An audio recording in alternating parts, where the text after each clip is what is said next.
Hello and welcome back to Seconds Out. My name is Eamon Khan, here with the one and only Liam Williams to talk boxing. Liam, how are you doing, sir? I'm good, mate. I'm very good. Thank you. All good. Good to speak to you. Liam, I noticed on social media you've got a new tattoo on you. Let me know the significance of the tattoo. Yeah, it's my old boxing coach from when I was 9 years old, and he recently passed away. Um, it was the 16th of December, I think. Yeah, so just a nice little thing for to remember him. He was a man who I respected so much and looked up to. Such a great relationship and whatnot. So and if it weren't for him, I probably wouldn't be doing what I am today. Mhm.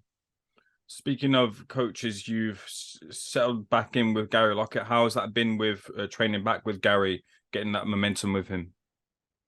Yeah, it's been great, man. It's been nice to be back. To be honest with you, I kind of I kind of forgot what me and Gary had together. At the time when I left him, the gym was a little bit dead. There wasn't really many people there training alongside me and whatnot. So I did get a little fed up. Um, but obviously, I'd done my rounds. I went to a few different people, and I thought, when I first moved away from Gary, as I said, the gym was a little bit dead. I felt like I was training alone a lot of the time. Where um, a lot of fighters, probably the majority of fighters, like that because they feel like they're getting all the attention and whatnot. But I do like to be around other people. I thrive off that, and I enjoy having company, and I feel like being around other people make me work harder a lot of the time. So but moving away when I did, I thought it was a good, it was a good choice for me because I was at that kind of point in my life when I was finding it hard to dedicate myself when with certain things around me and temptations and whatnot. So I don't regret moving anyway. I thought it was good for me at that point in time. Um, and I just felt like the time was right to come back home, and be with Gary. Obviously, it weren't that easy, but you know, I obviously had to check up with Gary and make sure that he would have me back. And even though, if I'm being honest with you, deep down I knew he would, because me and Gary got a very good friendship and relationship as boxer and coach. Um, I knew he would have me back, but obviously, I had to make sure everything was okay. And if that's cool with him. Well, you return back with Gary. Now people are waiting to see you back out in the ring. Your last fight was against Nizar Trimuch. You got the win there, but 2023, new year, new start for yourself. When are we going to expect to see you back out in the ring, Liam? Yeah, I don't really know an exact date as of yet, mate, but I'm thinking it'll probably be March, maybe late March or even April. Who knows? But I know something's due to come soon, and hopefully we can get something over the line and start moving on with that. Do you have anyone in mind? And listening to recent interviews with yourself, I heard you mention a couple of names who are kind of on your radar for yourself. But do those fighters still find themselves on your radar? Who are you targeting specifically, if at all? To be honest with you, mate, there's no one in particular I'm looking for. I just want to be in the best fights available to me at the moment. Um, yeah, as I said, I don't really care, mate. Even if the right opportunity come to me at 168 super middle, I would happily go there as well. So I don't kill myself to make middleweight. Hmm. Um, it's never easy. If I honestly feel like if you make the weight easy, I think you're probably at the wrong weight, because everybody should have to dedicate themselves and diet and get down. So that's my view on that. But as I said, I would happily move up. I couldn't make light middle anymore. It's a lot. It takes too much out of your body. Um, yeah. So sorry to beat around the bush there, but Get back to your question. I think just anyone who's available, a good fight, whether it be here or abroad, America, wherever it may be, Taking our attentions away from yourself for the moment, big fight over at the weekend. I know that you'll have been casting your eye over it, as did a lot of people, that being Chris Eubank Jr. versus Liam Smith. Liam, can I get your reaction to that fight? It was a crazy ending. Yes, mate. I didn't expect that. I said even in the build-up, I thought Smith was going to win anyway. I thought he'd have too much, boxing ability, and he put the pressure on, and he'd work very well to the inside and cut him off, all that kind of stuff. So I thought Smith was going to win on maybe quite a tight, points victory, judges. So yeah, it surprised me along with pretty much everyone else, I think. And I'm really happy for Liam Smith because one obvious reason I'm not a fan of Eubank. I'm really not. But also Smith's a decent guy, he just seems he's a good family man and whatnot, and I just think you want to see people like that in life win. So fair play to him, congratulations. Liam, when you were watching that fight unfold between the two, were you expecting Chris to do anything differently? We've seen him do this Roy Jones Jr. style, which he seems pretty intent on keeping, but we expected maybe a bit more from Eubank Jr.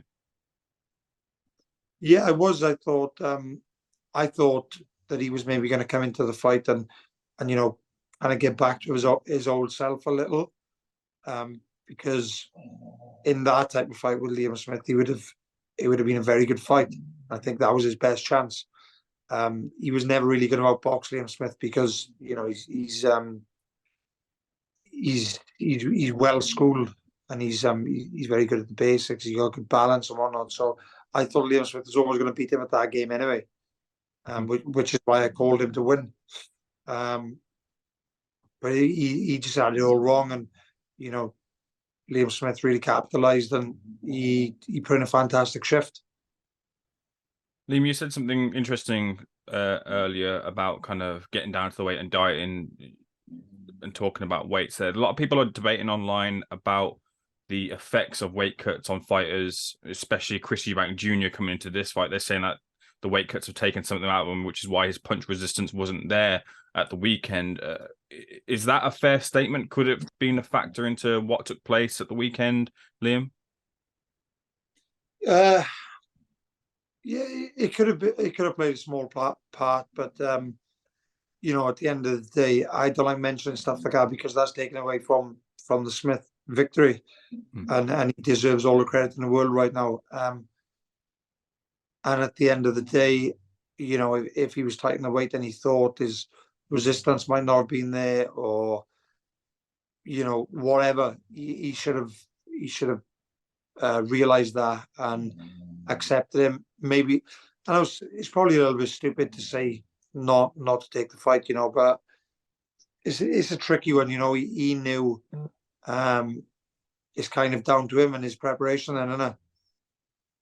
Would you want to see the rematch between the two of them? Where does Eubank Jr. go next from here, do you think?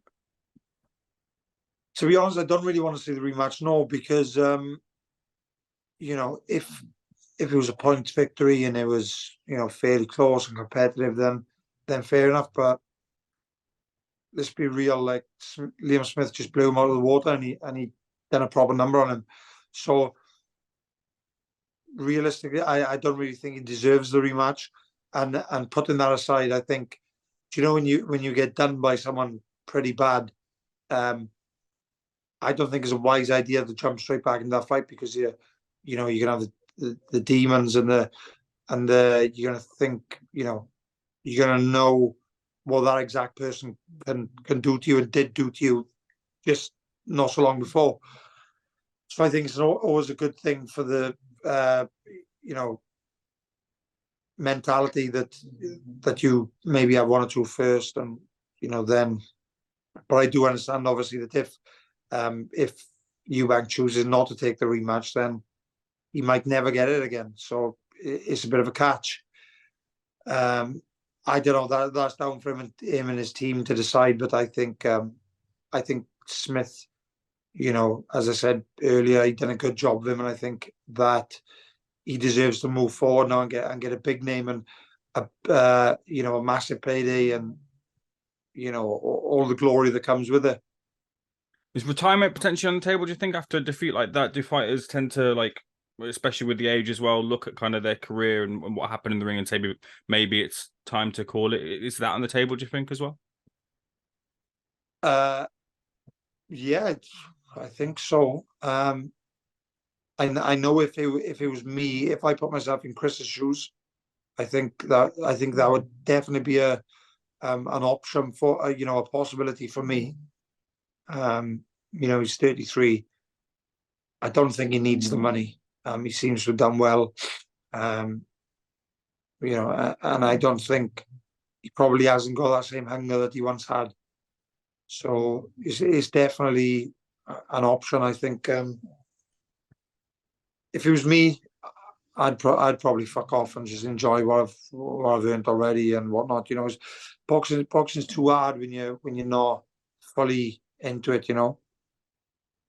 Final one from me before I bring it back to you. There was a tweet over the weekend from an interesting observer, that being CONOR BENN, who he said he wouldn't have lasted 2 rounds with Chris Eubank Jr. had that fight happened, or should the fight happen in the future. There, I just wonder if you saw that tweet and what you made of those comments from Conor.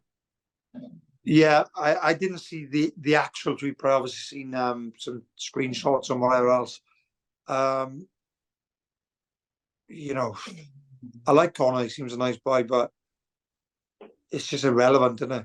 No one cares anymore, because at the end of the day, he had his chance and he fucked it. So, it is what it is. But yeah, he messed up his chance, and it's all well and good him saying, I would have finished him in 2 and whatnot, but that was his chance, and he fucked it up for himself. Sorry. Do you think that fight's gone between the two of them then? Who knows? Boxing's a mad sport, and anything can happen. So I just think I think it should be gone. If I'm being honest with you, I don't think CONOR BENN deserves to be fighting him again. But I don't know, I see a lot of things that he's having his name cleared and this and that. Why is it taking so long? And not just that, you shouldn't have to clear your name, because you shouldn't have failed in the first place. He's failed 2 separate tests. Yeah, he failed 2 separate tests, and the proof is in the pudding. You don't get it wrong. They very, very rarely get it wrong twice. Now, bringing this back to you, Liam, I've seen that you did some punditry in the build up to this fight on Sky. You were doing quite well there. Yeah, it was it was nice to be invited to Sky Studios and do a little bit. It wasn't really in my best interest really to be there and do that kind of stuff. I just thought, I didn't really gain anything from that. It was just, they wanted me to go there. Obviously, I boxed 2 guys, and they wanted to go and give my opinions and predictions and whatnot. So yeah, it was all right. It was good day out. Good to catch up with some people who I haven't seen for a while, and yeah, not just that, gets your face on Sky. It's just keeps yourself relevant, I guess. I thought you done well, Liam. Liam, I mentioned about kind of people on your radar. There's a fight coming up, which I think should be happening in the summer, between Amma Williams and Felix Cash. I wonder if you'd maybe want either of the two after that fight. Yeah, mate, there was a little talk about both of them, and I did hear that maybe the Amma Williams fight could have been a possibility. So I did try and chase it up, and I said, look, I'm here and I'm ready to take the fight if he wants it. And I haven't heard nothing back. So I did tag him in a little something on Twitter and Instagram as well, just to try and just to make it a publicly known thing, so it kind of forces him and maybe get the fight over the line. But Nah, nothing, mate. So I don't know. We'll just wait. I'm training and keep myself fit. So we yeah, we'll just see where we go. There's a name I wanted to throw at you, which I think would make for a good fight. I'm not sure where he stands right now with boxing, however, but that would be Anthony Fowler. What do you think of that fight, you and Fowler? Yeah, it'd be a good fight. I don't want to say anything too much about Anthony because he's he's a good fella. We've shared the ring. We sparred quite a bit together. Um, and I would class him as a friend. He's a good fella. So but yeah, at the end of the day, it's boxing, it's business and whatnot. So whatever fight comes my way, I'm always open to the possibility, and you have to be. Mm-hmm. Liam, I'll leave the final word with you yourself in terms of 2023. What does a good 2023 look like for yourself? Where are you going to be at the end of the year? Well, I'm hoping, obviously, as long as I fight in like March, April, maybe, um, against a credible opponent, get a good win there, and I should get my name back up, in the mix, and who knows, maybe we can push on to another world title shot towards the end of the year. I'm hoping. Mm-hmm. Liam, pleasure speaking to you. Looking forward to seeing you plot your path towards that world title shot in 2023. Thank you so much for speaking to Seconds Out. We'll catch up very soon. Thanks, mate. Thanks for your time.